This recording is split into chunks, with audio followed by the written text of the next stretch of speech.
আজ এত মানুষের জমায়েত এই বিজেপি সরকার আসার পর মানুষ যে এত স্বতঃস্ফূর্তভাবে এই অনুষ্ঠান করছে, কি বলবেন? নমস্কার। আজকে আমরা এই কনিষ্কর মাঠে এই হিন্দু চক্র সবার তরফ থেকে আজকে যে আমাদের কার্যক্রম নেওয়া হয়েছে, যেখানে আমাদের ইসকনের মহাপ্রভু এসছেন। আজকে আমরা মনে করি যে আজকে আমাদের এই যে পশ্চিমবঙ্গে যে পরিবর্তনটা এসেছে, আমাদের রাজনৈতিক দলের সাথে সাথে এই সমস্ত হিন্দু সংগঠনগুলো একত্রিত হয়ে যে হারে অভ্যন্তরে থেকে আমাদের কাজটাকে এত সহজ করে দিয়েছে। শুধু আমাদের কাজ তো নয়, এটা আমাদের সকলের নিজস্ব কাজ। কারণ কি এবারে যে আমাদের লড়াই ছিল সেটা কোনো রকম আমাদের রাজনৈতিক লড়াই ছিলই না।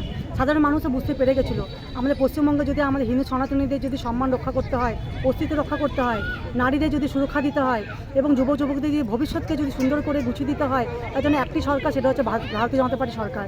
একমাত্র ভারতীয় জনতা পার্টি কিন্তু সরকার সবসময় রাষ্ট্রহিতে চিন্তাভাবনা করেই কিন্তু কার্যক্রম করে। এই ভারতীয় জনতা পার্টি সরকারই কিন্তু সবসময় মাতৃশক্তিকে সবার উপর সর্বোপরি বলে সম্মান দেয়।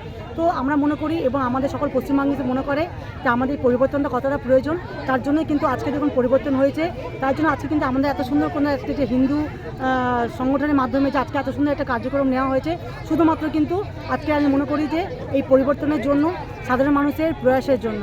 তো এটাই বলবো আমি যে আজকের দিনে আমরা সমস্ত হিন্দু সমাজের একত্রিত হয়ে আরও ভালো সমাজের জন্য যাতে আমরা কাজ করতে পারি, সমাজের পাশে দাঁড়াতে পারি, এটাই আমাদের আজকের দিনের লক্ষ্য। বাস এটুকুই বলবো।